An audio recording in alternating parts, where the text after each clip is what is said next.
So Genesis chapter 15, the smoking fire pot and the blazing torch. So one thing that's important when we look at the Bible, something that we have been reminded of over and over, is that the Bible is written for us, but the Bible wasn't written to us.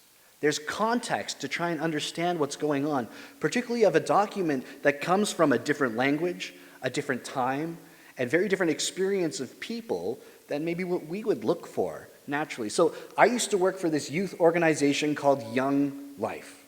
And it's this great thing. They go into high schools, they work with kids, they teach teens about the love of Jesus and have them experience it in real ways. But if you're an organization that's been around for a really long time, as Young Life has, sometimes you can end up with some mottos or ways of saying things that no longer apply.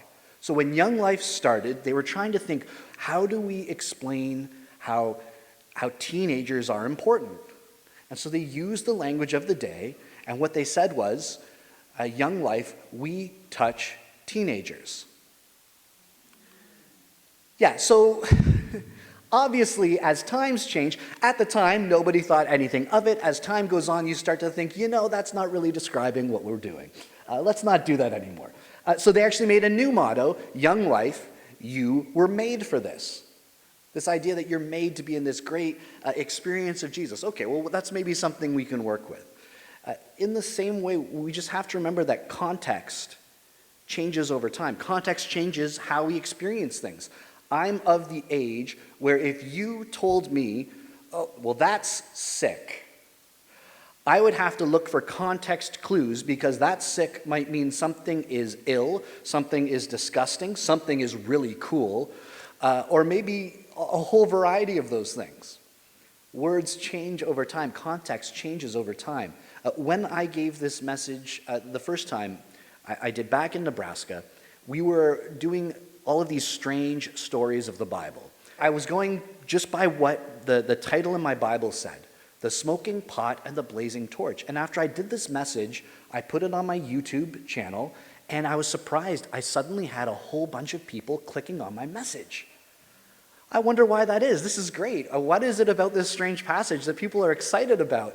And that's because I had been so narrowly focused on reading the Bible title line, the smoking pot and the burning or the blazing torch, that I had accidentally put something that meant something very different to young people, which you might have to ask a young person why all those people were clicking on it.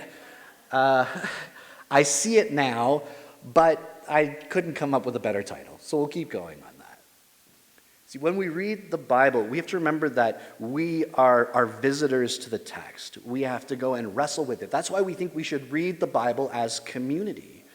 And one thing that we do when we're trying to apply the Bible, not just when we look back, but when we're looking, how does this apply to us today, is we always look through the lens of Jesus.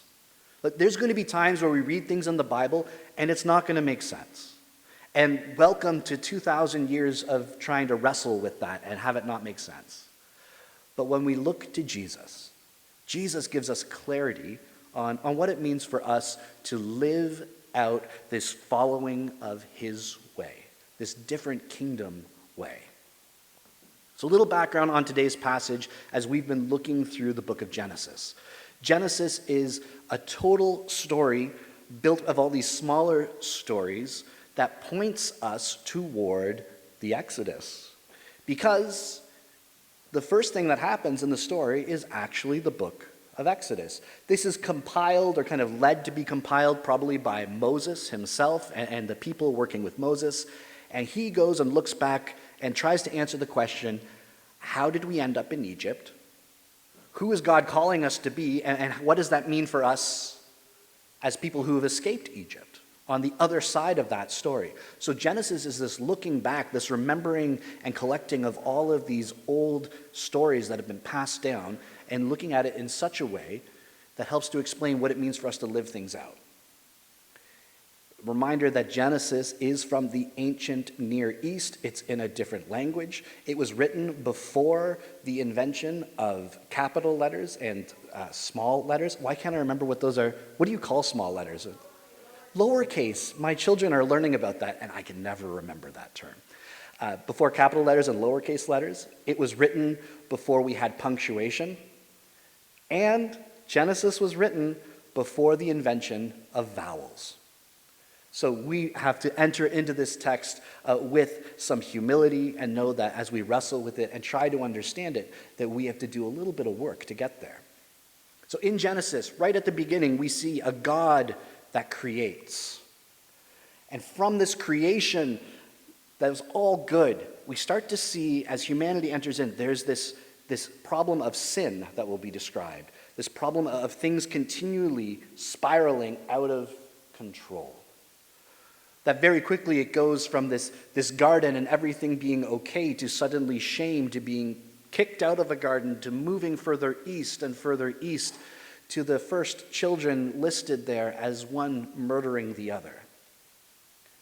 And God keeps on entering into the story, trying to draw people back. And so this is, through those first 11 chapters in particular, it's describing what's continually gone wrong.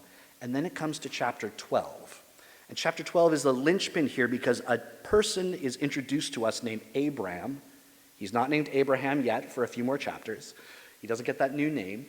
And we see that God, as God always does, is looking for someone to partner with to bring about God's redemption plan. That as things have spiraled out of control, now God is partnering with this person from that very strange, twisted culture and time, to draw him and through him to be able to show others, kind of that young lifeline, who we were meant to be, what it means to be a part of this creation, what it means to be made in God's image and to be able to participate in bringing God's justice and hope. This restoration plan. And Abraham looks good in chapter 12, but very quickly, if you keep reading in chapter 12, things go poorly. Abraham makes some terrible decisions. He does not treat his wife particularly well. That's Sarai. He kind of shoves her off and has her spend some time with Pharaoh. Again, ways that are unfair to everyone. And so we see that even Abraham, right away, not getting things right. So Abraham, this chosen person that God is going and revealing God's self to, already is making all these mistakes. And so that's going to bring us into chapter 15 here. So kind of jumping ahead, there's already been a bunch going on. Because this is a strange chapter, I'm going to look at it in 4 different acts. Okay, so we're going to start in Act 1, this faithful doubting. And as a precursor, remember that when we read the Bible, it's the highlights of what's going on in someone's life. But for Abraham, there are decades between his interactions with God. Decades of silence and waiting. So in chapter 15 it says, after this, after what's just gone on, the word of the Lord came to Abraham in a vision. Do not be afraid, Abraham, I am your shield, your very great reward. But Abraham said, Sovereign Lord, what can you give me, since I remain childless, and the one who will inherit my estate is Eliezer of Damascus? And Abraham said, You have given me no children, so a servant in my household will be my heir. Okay. Decades of waiting on this promise of blessing that is experienced in the ancient Near East as having children, having an expanding family. And we see Abraham in this interaction, having this vision, and God is approaching him and he's saying, yeah, I've heard this before. You said I would have lots of kids. Kind of running out of time. Kind of already ran out of time. I don't know about this. I've been waiting for so long. And he expresses this doubt. So then it says, then the word of the Lord came to him. This man will not be your heir, but a son, who is your own flesh and blood, will be your heir. He took him outside and said, Look up to the sky and count the stars, if indeed you can count them. Then he said to him, So shall your offspring be. Okay, so now God doesn't say, Hey, Abraham, you shouldn't talk to me like that. Hey, Abraham, why are you doubting? What God does is God goes and meets Abraham where Abraham is and reassures him, shows him the stars. I love that. count the stars if you can. Obviously, you cannot. And this covenant promise again, because God is working through Abram and Abram's family in a special way to go and to show everybody else who God is. But for Abraham, he's just kind of stuck in this waiting, getting this reassurance from God. And how does Abraham respond? Abraham believed the Lord, and God credits that to him as righteousness, as being right with God, as being a part of God's justice and plan. So even though Abraham doubts, Abraham now believes in such a way, even though Abraham not just doubts, but messes up and does all of these bad things along the way. All he has to do is when God meets with Abraham and God reassures Abraham, he trusts again. Belief and trust and faith are all the same word through both the Old Testament and the New Testament. And there's always this idea that faith and belief isn't just something that happens up here in our head, but that is tied to how we live things out. Those are interconnected. So Abraham believes in such a way that he's going to continue to act like God will fulfill God's part of the plan, and he'll fulfill his part. Well, what is Abraham's part of the plan? And that's where we get to Act 2. This is getting weird. I love weird parts of the Bible. He also said to him, I am the Lord who brought you out of Ur of the Chaldeans to give you this land to take possession of it. But Abraham said, Sovereign Lord, how can I know that I will gain possession of it? Again, uncertainty. He's just had his belief, his faith in trusting God credited to him as righteousness, and it's not taken away here. He's allowed to express himself. Look, you're saying you're going to give me this land. I'm already in this land. It doesn't feel like I have the land. So the Lord said to him, bring me a heifer. Is that how I say that word? Heifer? Heifer? I don't deal in heifers very often. A heifer, a goat, and a ram, each 3 years old, along with a dove and a young pigeon. Okay, that's weird, right?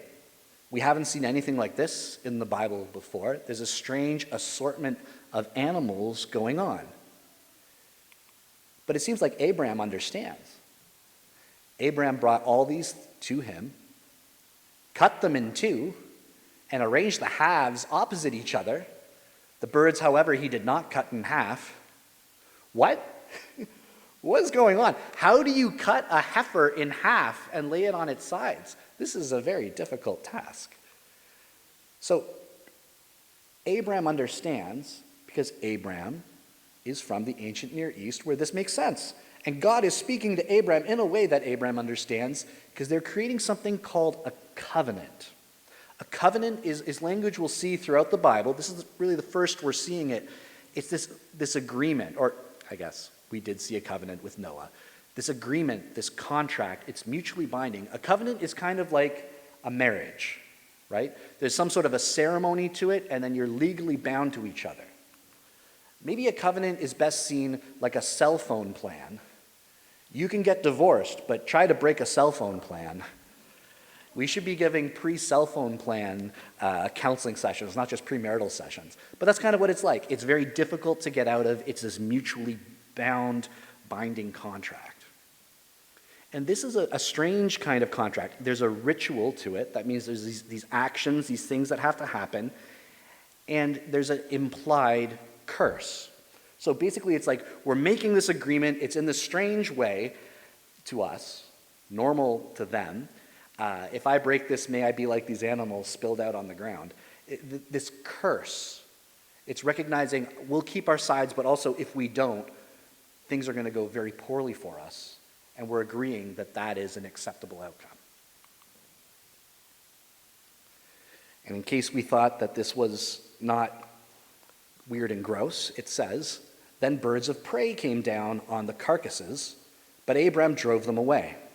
As the sun was setting, Abram fell into a deep sleep, and a thick and dreadful darkness came over him. Okay. So he's chasing away these vultures. That's gross.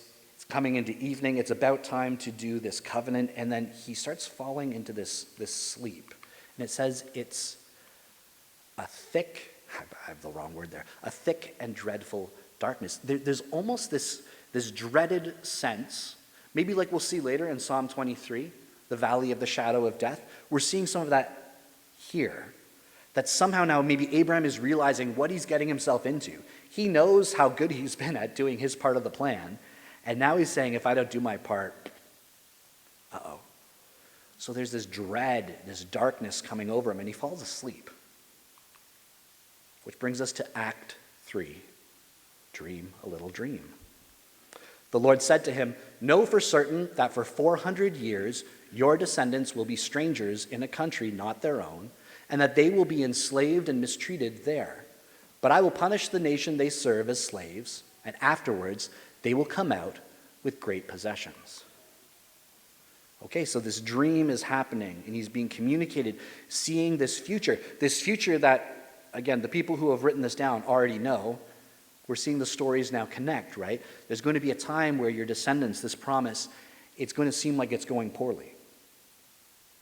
But that's not the end of the story. They're going to come out, pointing right to this Exodus. And what's interesting in the Exodus is sometimes we think of Israel coming out and just like Egypt being punished, but really it's the Egyptian Pharaoh and the rich being punished. Because when you read the passage, it's not just the Israelites who leave, it's a whole bunch of the Egyptians who have been enslaved leave with them. This new group being free from oppression, expanding beyond just a single family line here. And it says, you, however, will go with your ancestors in peace and be buried at a good age. In the 4th generation, your descendants will come back here, for the sin of the Amorites has not yet reached its full measure. Unfortunate start to the name Amorites, for those of us with the last name Amor. So we have, Abram is in the land, he's told he has to wait. This will be yours, but not yet. Kind of seeing all of this through. They'll come back, they'll take your body there. It'll be fine. Which brings us to Act 4, the smoking pot and the blazing torch. When the sun had set and darkness had fallen, a smoking firepot and a blazing torch appeared and passed between the pieces. Again, that's strange. We haven't seen this language in Genesis before yet. What seems like is happening here is that God is communicating with Abram in ways that Abram will understand. Even though Abram is asleep, he's going to be aware that this has occurred. There is this smoking pot, this blazing torch. These are images that he would have, again, coming out of Babylon. These are images that would represent God, the gods of some sort. These two images coming together. And it says, on that day, the Lord made a covenant with Abram and said, to your descendants, I give this land. Okay, remember, covenant, this agreement, contractually binding. It takes two people to make a covenant, kind of like marriage. But here we see God is the one who is making a covenant. He's the one who is initiating and starting what this deal is going to be. And not only is God the covenant maker, God is agreeing to be the covenant keeper. God is passing through twice. Abraham doesn't pass through at all. It's like God is saying, Abraham, look, we know you. I know people. You're people. You're not going to be able to pull it off. But I can. God's saying God will guarantee God's part of the deal. And not just that, God's also guaranteeing Abraham's part of the deal. So the trouble that we have is that kind of like Abraham, we can kind of get stuck in doubt. This lack of trust, these uncertainties. And if we're honest and we look around, the reality of the world suggests that there's plenty of things to doubt and to wonder. Kind of like Abraham said, look, you've been promising me children, I still have no children. God, you have been promising us peace through Jesus entering into the world, everything being renewed. When I look around, it doesn't look all that new. It looks like the same things over and over again. It looks like that serpent continues to whisper the wrong things in people's ear. It looks like sin continues to be right outside our door, ready to take a hold of us so that we, like Cain, move towards violence over and over and over again. And if we're honest, maybe one of the hardest things that we have is this recognition that just like Abraham, just like all the people who will come before, just like Adam and Eve in the garden, we have to recognize that inside of us, we tend to break covenant. Now, we might get married and we might intend to always be sweet to each other and do everything right, but the problem with marriage is that it involves people. And people are people. I'm a person. I'm not going to always get things right. I'm not always going to get enough sleep or eat enough food. I'm not always going to be the kind version that I want to be. See, there's something about being human where we recognize that if we're trying to keep up our bargain, if God is calling us to follow this new way, if Jesus says you need to deny yourself, take up your cross, and follow me, I'd like to say yes, and I'll say yes to that. But am I able to do it? I mean, I can bear, judging by how quickly we've gone through our Halloween candy, denying myself isn't one of my strengths. We tend to break covenant. And that's why this passage is so important, because it shows us a hope in a God who meets us where we are. Look at Abraham. Abraham's faith is credited as righteousness in this passage. He believes God. What does he also do? He questions, he doubts. That's all mixed together. God doesn't judge Abraham in his doubts. He meets him there, and what we start to see is there's this faithful struggle. See, faithfulness isn't about getting everything all right. Success isn't about doing everything perfectly. It's about being faithful and continually struggling and going back and working together. This faithful struggle where God partners with Abraham and with Abraham's family and will work through this incredibly imperfect family to still somehow bring God's grace, hope, and new life into the world. And we also get to see that God guarantees things in ways that we can't. We might break covenant. We might get things messed up. But God goes through twice to guarantee things for Abraham. That God's plan to redeem and restore all of creation is through imperfect people that God partners with and works with anyway. Imperfect people like me, like you. This is what we continue to see in Jesus. That Jesus says, look, you're to follow me, and if you can't, don't worry, I will send my Holy Spirit, and that's going to go and make the difference. That in some ways, we recognize that we are supposed to be the love of Jesus to our neighbors, and on our own, we're going to fail. But somehow together, God pieces us together, this body of people, that somehow, imperfectly as we are separate, together we become this body and representation of Christ that's able to love and show the love of Jesus to people in ways that are beyond our understanding. Okay, so what does Genesis 15 mean for us today? We are reminded that God meets us in our doubts. Doubt is not the enemy of faith. Doubt allows us to ask questions and to dig deeper and to go to the source of the one who knows the truth. Just like Abraham did. Those doubts on their own, what are we to do with that? But those doubts in the hands of God are able to turn into something different. Where somehow in the midst of these doubts, it ends up as this faithfulness that's credited as righteousness. That God meets us in our doubt and gives us this new type of heart through the power of the Holy Spirit so that we can continue to faithfully follow in the midst of our questions and doubts. Because our God is a faithful God.